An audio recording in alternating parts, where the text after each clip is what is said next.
નમસ્કાર વાલા વિદ્યાર્થી મિત્રો। તો મિત્રો અગાઉ આપણે સ્વાધ્યાય 6.1 જોવાની વાત કરી હતી, તો આજે આપણે સ્વાધ્યાય 6.1 વિશે વાત કરીએ, બરાબર। તો સ્વાધ્યાય 6.1 માં પેલો દાખલો એમ કીધું છે કે નીચે આપેલી સંખ્યાનો વર્ગ કરવાથી એકમ નંગ શું મળશે, બરાબર। તો આપણે જોઈએ રકમમાં, તો કે રકમમાં પહેલી સંખ્યા આપેલી છે 81, બરાબર। આમાં પહેલું આપેલું છે 81। હવે એમ કીધું છે કે 81 નો વર્ગ કરવાથી આપણે એકમ નંગ શું મળશે તે આપણે શોધવાનું છે, બરાબર। તો આપણે લખીએ અહીંયા 81 માં એકમનો અંક શું છે, તો 81 માં એકમનો અંક 1 છે, બરાબર। હવે એકમનો અંક 1 છે તો આપણે અહીંયા 1 ગુણ્યા 1 કરીએ, બરાબર। 1 નો વર્ગ કરીએ એટલે શું મળશે આપણે 1 ગુણ્યા 1 એટલે કે શું મળશે આપણને 1 મળે, બરાબર। તો આમ શું થઈ ગયું, આમ આપણે લખી શકાય આમ 81 નો વર્ગ કરવાથી વર્ગ કરતા એકમનો અંક 1 મળે, બરાબર। સમજાણું? કાંઈ નથી, જે સંખ્યા આપણે આપેલી હોય, બરાબર, એ સંખ્યા આપેલી હોય એનો આપણે એકમનો અંક હોય એનો વર્ગ કરવાનો, એનો વર્ગ કરશું તો આપણે જે સંખ્યા મળશે ને એ આપણને એકમનો અંક પ્રાપ્ત થશે। જો અહીંયા 81 આપેલું જે સંખ્યા હતી, બરાબર, તો 81 માં એકમનો અંક શું છે, તો 81 માં એકમનો અંક 1 છે, તો આપણે 1 નો વર્ગ કર્યું તો આપણે શું મળે, તો 1 નો વર્ગ કરતા આપણે 1 મળે। તો આમ શું થઈ ગયું, આમ 81 નો વર્ગ કરતા આપણે એકમનો અંક શું મળે, તો એકમનો અંક આપણને 1 મળે, બરાબર। અને ચાલો આપણે બીજો દાખલા તરફ આગળ વધીએ। તો બીજો દાખલો શું આપેલું છે, તો કે બીજો દાખલો, બરાબર, આપણે 272 આપેલા છે, બરાબર, 272। તો હવે 272 નો વર્ગ કરતા આપણે એકમનો શું મળશે આપણે જોઈએ, બરાબર। તો 272 છે, 272, બરાબર। તો 272 માં એકમનો અંક 2 છે, બરાબર। જો 272 એમાં એકમનો અંક કેટલો 2 છે, તો 2 નો વર્ગ કેટલો થશે, તો 2 નો વર્ગ બરાબર 4 થાય, 2 નો વર્ગ 4 થાય ને, બરાબર। તો આમ આપણે કહી શકાય આમ 272 માં એકમનો અંક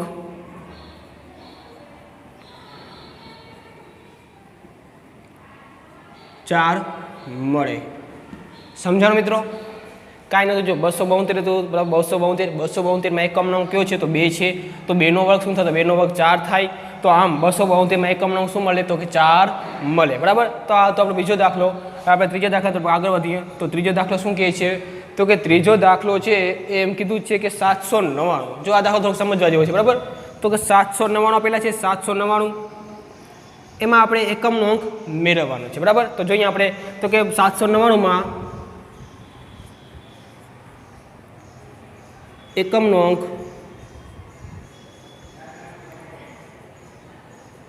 9 છે, બરાબર। 799 માં એકમનો અંક કેટલો 9 છે, તો 9 નો વર્ગ કેટલો થાય, તો કે 9 નો વર્ગ આપણે 81 થાય, બરાબર, 81, બરાબર। હવે 81 થયું 81, બરાબર। જો તમે જોઈ શકો છો 81 થયું, બરાબર। તો 81 માં એકમનો અંક શું છે, 1 મળે, તો આમ આપણે કહી શકાય આમ આપણે કહી શકાય કે 799 માં એકમનો અંક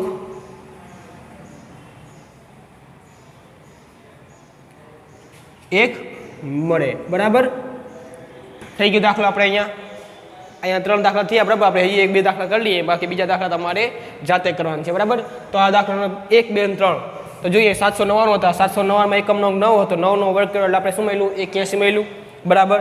તો આમ 709 માં એકમનો અંક શું મળે, તો 709 માં એકમનો અંક 1 મળે, બરાબર।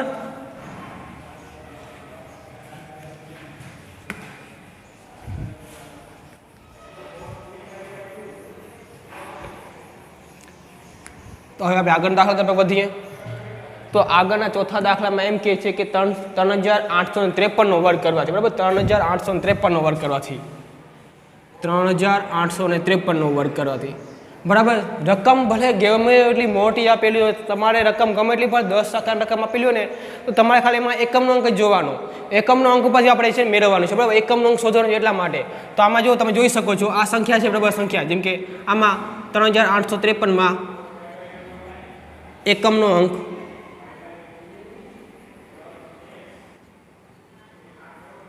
3 છે, બરાબર, 3 છે ને। તો 3નો વર્ગ કેટલો થાય? તો કે 3નો વર્ગ 9 થાય. તો આમ 3853 એકમનો અંક શું પ્રાપ્ત થાય? તો એકમનો અંક 9 પ્રાપ્ત થાય. 9 મળે. બરાબર, સાવ સહેલું છે, બીજું કાંઈ દાખલામાં નથી. જો આપણે છે ને ખાલી એકમનો અંક જોવાનો જોઈ લઈએ. બરાબર, અહીંયા એકમનો અંક કેટલું છે? 3 છે. તો 3નો વર્ગ કેટલો થાય? તો 3નો વર્ગ 9 થાય. તો અહીંયા શું આવશે? એકમનો અંક 9 મળે. બસ. બરાબર, હવે આપણે આગળ દાખલા પર આગળ વધીએ. તો આગળનો દાખલો આપેલો છે કે 1 2 3 4 એટલે કે 1234. બરાબર, પાંચમો દાખલો આપેલો છે 1234. 1234 આપેલું છે 1234. હવે તમે જુઓ 1234માં એકમનો અંક શું આપેલું છે? 1234માં એકમનો અંક 4 છે. 4નો વર્ગ કેટલો થાય? તો 4નો વર્ગ 16 થાય. હા, 16માં એકમનો અંક શું છે? 16માં એકમનો અંક 6 છે. તો આમાં 1234નો વર્ગ કરવાથી એકમનો અંક આપણને 6 મળે. બરાબર, આપણે લખી નાખીએ વ્યવસ્થિત અહીંયા. તો કે 1234માં એકમનો અંક 4 છે. તેથી 4નો વર્ગ બરાબર 16 મળે. આમ 1234માં એકમ 1234માં વર્ગ કરતા આપણે લખી નાખીએ. મેં વર્ગ કરતા 1234નો વર્ગ કરતા એકમનો અંક કેટલું મળે આપણને? તો એકમનો અંક આપણે 6 મળે. એટલે કે 6 અહીં લખી નાખીએ, 6 મળે. બરાબર, ખ્યાલ આવ્યો? હા, આપણે છઠ્ઠા દાખલા પર આગળ વધીએ. બરાબર, તો છઠ્ઠો દાખલો શું કહે છે કે 26,387. બરાબર, 26,387. જોઈએ આપણે.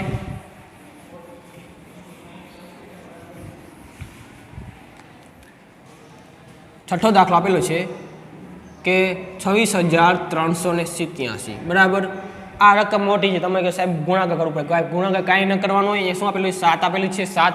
બરાબર, આમાં એકમનો અંક 7 આપેલું છે. તો આપણે 7નો વર્ગ કરીએ. તો 7નો વર્ગ કરીએ શું મળશે? 7નો વર્ગ કરતાં આપણને 49 મળે. બરાબર, આટલું ખ્યાલ આવ્યું? હા, જો 49 છે. 49માં એકમનો અંક શું છે? તો એકમનો અંક 9 છે. તમને ખબર પડી ગઈ કે 26,387નો વર્ગ કરવાથી એકમનો અંક આપણને 9 પ્રાપ્ત થાય. બરાબર, તો આપણે લખી નાખીએ કે 26,387માં એકમનો અંક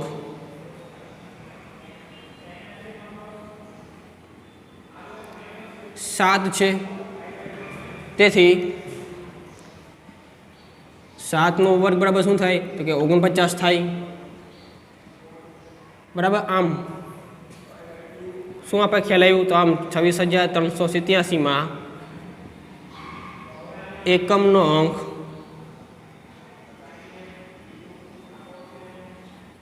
કેટલું આવે? તો કે એકમનો અંક શું મળે આપણને? એકમનો આનો વર્ગ કરવા થયો નો વર્ગ કરવાથી મળતો એકમનો અંક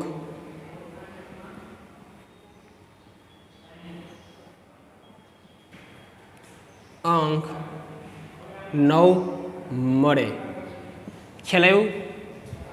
તો આ તો આપણો દાખલા નંબર 6. બરાબર, હા, દાખલા નંબર 7 આપણે જોઈએ ને તો દાખલા નંબર 7માં આપેલી છે રકમ આપણને તો કે 5,698. 5,52,698 રકમ આપેલી છે. તો આપણે 8 છે એકમનો અંક 8 મળે છે. બરાબર, 8. તો 8નો વર્ગ કરવાથી આપણે શું મળે? તો 8નો વર્ગ કરવાથી આપણે 64 મળે. 64માં એકમનો અંક શું છે? તો 64માં એકમનો અંક 4 છે. બરાબર, તો 4 છે. તો આમાં શું થાય? 52,698નો વર્ગ કરવાથી એકમનો અંક આપણને 4 પ્રાપ્ત થાય. બરાબર, એટલે કે આના પછી જેટલા 4 દાખલા આપેલા છે 4 દાખલા તમારે જાતે પ્રયત્ન કરવાના છે. બરાબર, હા, આપણે બીજા દાખલા તરફ આગળ વધીએ.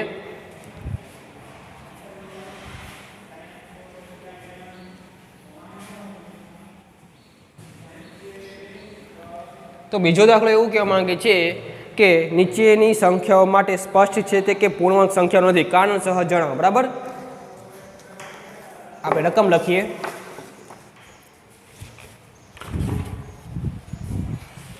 કે નીચેની સંખ્યાઓ માટે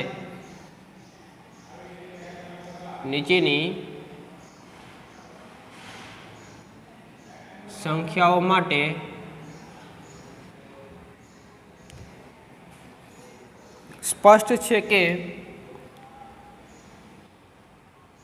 સ્પષ્ટ છે કે તે પૂર્ણ વર્ગ નથી, બરાબર, તે પૂર્ણ વર્ગ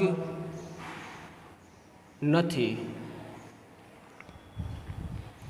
કારણસહ જણાવો, બરાબર, કારણસહ જણાવો, કારણસહ જણાવો. એટલે કે એમાં આપણે નીચેની સંખ્યાઓ આપેલી છે પૂર્ણ વર્ગ સંખ્યા નથી, પણ આપણે કારણ સહિત જવાબ આપવાનો છે, બરાબર. જેમાં આપણી પહેલી સંખ્યા ક્યાં આપેલી છે? તો પહેલી સંખ્યા આપેલી છે 1057. બીજી સંખ્યા આપેલી છે તો કે 23,453. ત્રીજું આપેલું છે 7,928, 7,928. ચોથું આપેલું છે કે 2,22,222, 2,22,222, બરાબર. પછી પાંચમું આપેલું છે એમના શું કે 6,400, સોરી 64,000. અને પછી છઠ્ઠું આપેલું છે તો કે 89,722. પછી સાતમું આપેલું છે 2,22,000. અને પછી આઠમું આપેલું છે 5,05,50, બરાબર. આટલું આપેલું છે, બરાબર. એનો આપણે શું કરવાનું છે તો કે પૂર્ણ વર્ગ સંખ્યા નથી, તમને કારણ સહિત આપણે તેને જણાવવાની છે, બરાબર. તો જોઈએ આપણે, જુઓ પહેલે તમને છે ને મેં આગળના આપણે નિયમો જોયા હતા, બરાબર. નિયમો જોયા તમે શું કીધું હતું કે તમારે છે ને 1 થી 10 સુધીની બધી સંખ્યાઓ યાદ રાખવાની, બરાબર. તો આપણે 1 થી 10 સુધી સંખ્યા લઈ લઈએ, બરાબર. તો કે જો 1નો વર્ગ કરવાથી શું મળે? 1 મળે. 2નો વર્ગ કરવાથી તો કે 4. 3નો વર્ગ કરવાથી તો કે 9. તો 4નો વર્ગ કરવાથી તો કે 16, બરાબર. 5નો વર્ગ કરવાથી શું મળશે આપણને? તો 5નો વર્ગ કરવાથી આપણે મળે 25. 6નો વર્ગ કરવાથી તો કે 36. 7નો વર્ગ કરવાથી તો કે 49. 8નો વર્ગ કરવાથી તો કે 64. 9નો વર્ગ કરવાથી તો કે 81. અને 10નો વર્ગ કરવાથી આપણને મળશે 100, બરાબર. આટલું સ્પષ્ટ ખ્યાલ આવ્યું? તો એમાં તમને છે ને મેં કીધું હતું, બરાબર, કે જ્યારે આપણે કોઈ સંખ્યાનો વર્ગ કરતા હોય ને આપણે આનામાંથી કોઈ સંખ્યાનો એકમનો અંક જ હશે, બરાબર. એના સિવાય કોઈ પણ સંખ્યાનો હશે નહીં, બરાબર. એટલે કે આ સંખ્યા આપણે ગમે વર્ગ કરશું, બરાબર, તો એ સંખ્યા અંદર આવી જોઈએ તો આપણે તે પૂર્ણ વર્ગ સંખ્યા બને, બરાબર. પૂર્ણ વર્ગ સંખ્યા તો જ બને. જો અહીંયા પહેલાં આપણે દાખલો લઈ લઈએ આપણે, તો પહેલું શું કીધું છે કે 10,057 આપેલું છે, બરાબર. એનું પૂર્ણ વર્ગ એટલે કે એનો આપણે પૂર્ણ વર્ગ લેવાનો છે, બરાબર. તો અહીંયા શું આપેલું છે? 7 આપેલું છે, બરાબર. તો અહીંયા તમને ક્યાં દેખાય છે 7? અહીંયા તમે જે એકમના અંક છે, એકમના અંક અહીંયા ક્યાં આપેલા જોઈએ આપણે? જો અહીંયા 0, 1, 4, 9, 6, 5, 4 અને 1, બરાબર. આટલું સંખ્યા આપણને આવી ગઈ. જો આનામાંથી અહીંયા એક સંખ્યા 7 આવી છે, 7. તમે જો અહીંયા એકમનો અંક તમે જોશો ને, એકમનો સંખ્યા આટલી સંખ્યામાંથી આવેલી છે, એકમનો અંક આટલી સંખ્યામાંથી આવેલી છે, તો કે 7 છે. 7 અહીંયા આવેલું નથી, તો આપણે અહીંયા શું લખશું? તો કે અહીંયા આપણે લખશું કે આ સંખ્યા છે, બરાબર. એટલે કઈ છે 10,000 કે 1,057 એ એકમનો અંક 7 છે, જે નો માં આવતો નથી, બરાબર. એટલે લખીએ આપણે કે અહીં 10,057 માં એકમનો અંક 7 છે, બરાબર. આ એકમનો અંક આમાં તમે જોઈ શકો 7 છે. આ 7 છે જે એટલે કે 7 છે આ સંખ્યા, એટલે કે આ સંખ્યા કઈ તો 0, 1, 4, 9, 6, 5 માં આવતો નથી,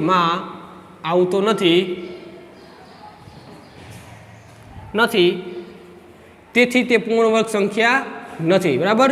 તેથી તે પૂર્ણ વર્ગ સંખ્યા નથી. તમને ખબર છે મેં નિયમ સમજાવ્યા હતા કે કોઈ પણ પૂર્ણ વર્ગ સંખ્યા ક્યારે બને? કે જ્યારે એનો એકમનો અંક 0, 1, 4, 9, 6 અને 5 હોય ને તો જ તે સંખ્યા પૂર્ણ વર્ગ સંખ્યા બની શકે, બરાબર. ખ્યાલ આવ્યો? હવે આપણે આગળ દાખલા તરફ આગળ વધીએ. તો આગળ બીજો દાખલો શું કહે છે? તો બીજો દાખલો કહે છે કે 2, 3, 4, 5, 3, બરાબર. એટલે કે 23,453 છે, 23,453. આ તમે જોઈ શકો 23,453 માં એકમનો અંક કયું છે? તો 3 છે. 3 છે એ આમાં સંખ્યામાં આવે છે તો કે નથી આવતો, માટે આ પૂર્ણ વર્ગ સંખ્યા નથી. તો આપણે લખી નાખીએ અહીંયા અહીં 23,453 માં એકમનો અંક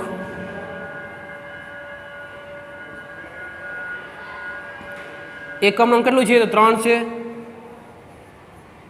જે 0, 1, 4, 5, 9 અને 6 માં આવતો નથી. બરાબર, માં આવતો નથી, તેથી પૂર્ણ વર્ગ સંખ્યા નથી.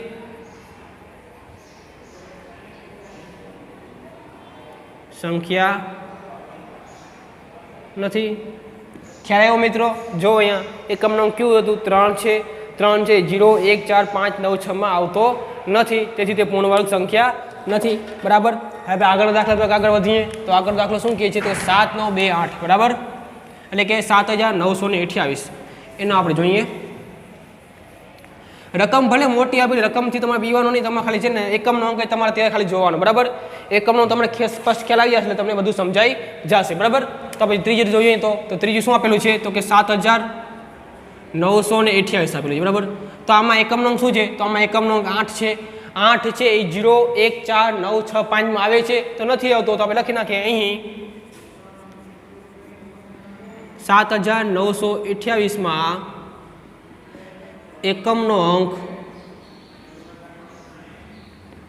8 છે, જે 0, 1, 4, 9, 6, 5 માં આવતો નથી.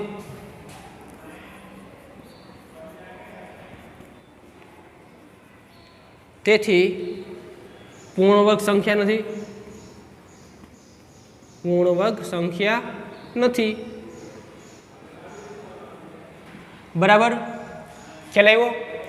તો હવે આપણે ચોથો દાખલો જોઈએ. તો કે ચોથો દાખલામાં શું આવેલું છે? તો 2,22,222. બરાબર, 2,22,222 છે.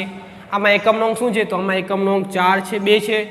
તો 2 છે, 2 તો 0, 1, 4, 9, 6 અને 5 માં આવતો નથી. તો શું આપણે લખી નાખીએ? તો અહીં તેથી તે પૂર્ણ વર્ગ સંખ્યા ન આવે. અહીં લખી નાખીએ આપણે 2,22,222 માં એકમનો અંક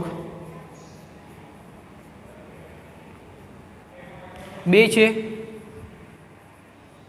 જે 0, 1, 2, 3 સોરી 0 આપણે લખી નાખીએ 0 પછી કેટલે આવશે? 0, 1, 4, 9, 6, 5 માં આવતો નથી.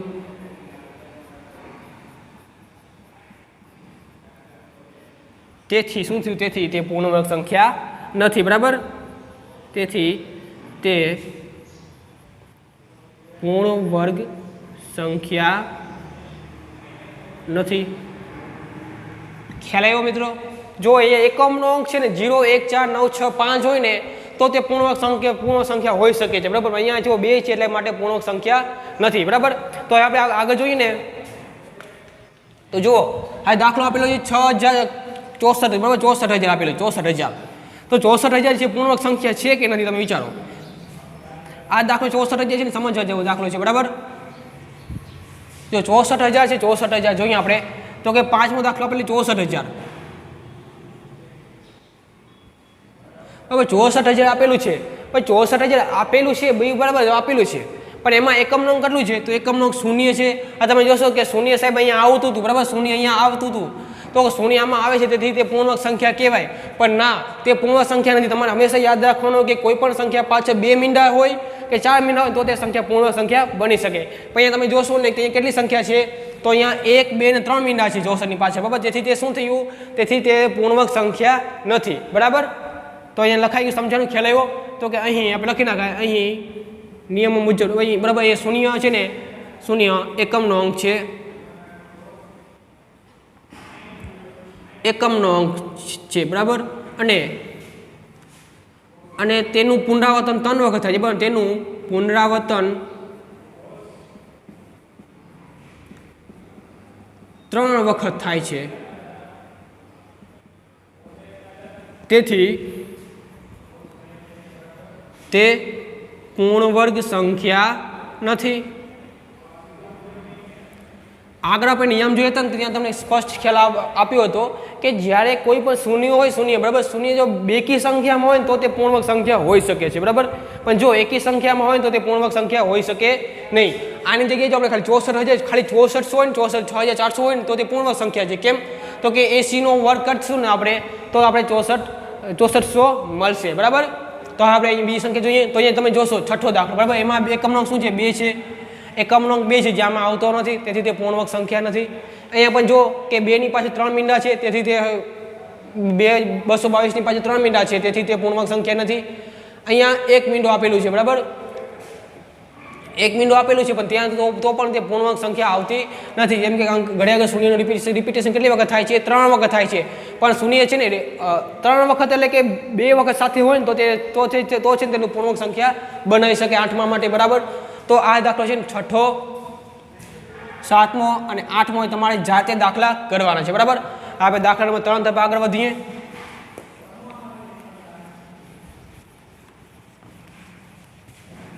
છ, 7 ને 8 છે તમારે કરવાના છો.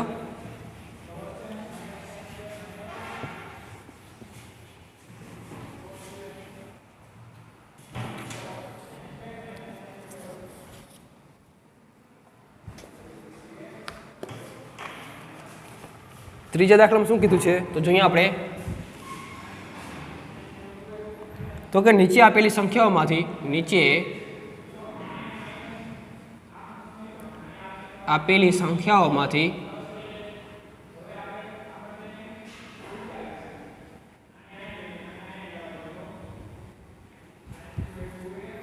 કઈ સંખ્યાનો વર્ગ કરતા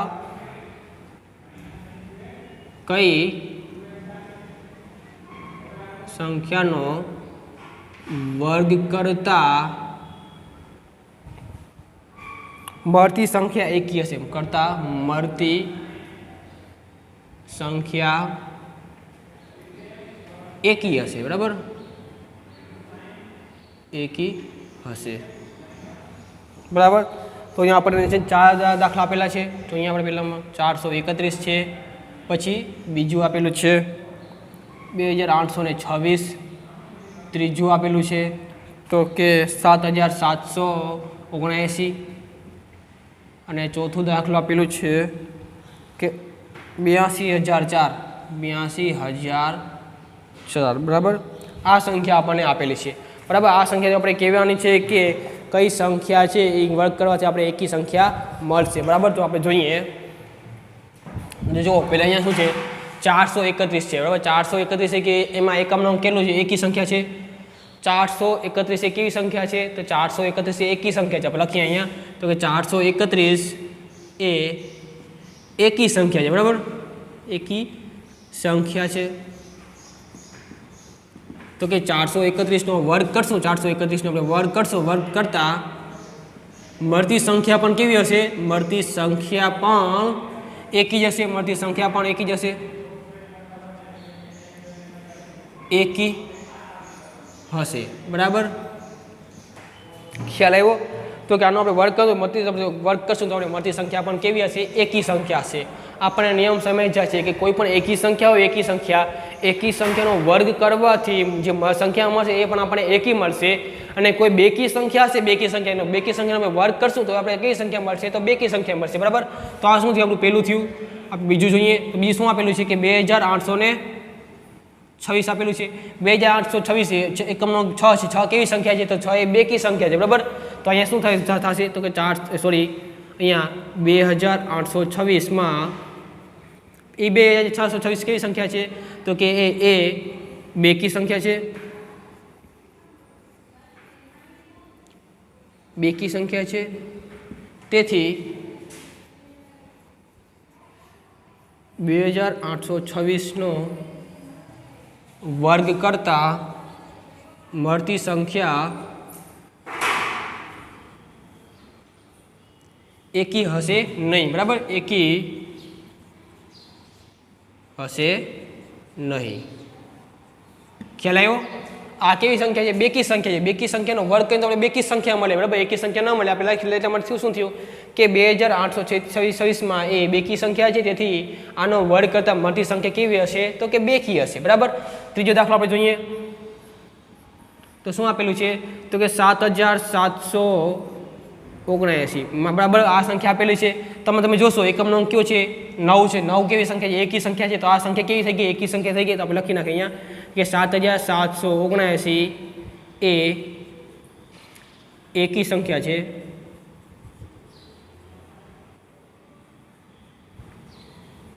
તેથી 7779 નો વર્ગ કરતા મળતી સંખ્યા કેવી હશે? મળતી સંખ્યા એકી હશે, બરાબર. એકી સંખ્યાનો વર્ગ કરતા એકી સંખ્યા મળે. ખ્યાલ આવ્યો? બરાબર. હવે તમે જોશો અહીંયા 8240, બરાબર. શું આપેલું છે આગળ જોઈએ તો આપણે તો 82004 આપેલું છે. 82004 માં 4 કેવી છે? તો 82004 માં 4 બેકી સંખ્યા છે, તેથી આનો આપણે વર્ગ કરશું તો આપણે કેવી સંખ્યા મળશે? તો કે બેકી સંખ્યા મળશે. મતલબ શું થયું કે એકી સંખ્યા મળશે નહીં. એકી સંખ્યા મળશે નહીં. ખ્યાલ આવ્યો? તો અહીંયા છે ને દાખલા નંબર 3 આપણે અહીંયા પૂરો થાય છે, બરાબર. તો હવે આપણે આગળના લેક્ચરમાં છે ને આપણે એટલે કે આપણે ખોટી સંખ્યાઓ જણાવો, એટલે દાખલા નંબર 4 થી છે ને ખોટી સંખ્યાઓ છે ને આપણે જણાવવાની છે, તેના વિશે આપણે વધુ અભ્યાસ કરીશું, બરાબર. તો આજે આપણે અહીંયા સુધી રાખીએ, બરાબર. હવે આપણે આગળના લેક્ચરમાં મળશું. જય હિન્દ.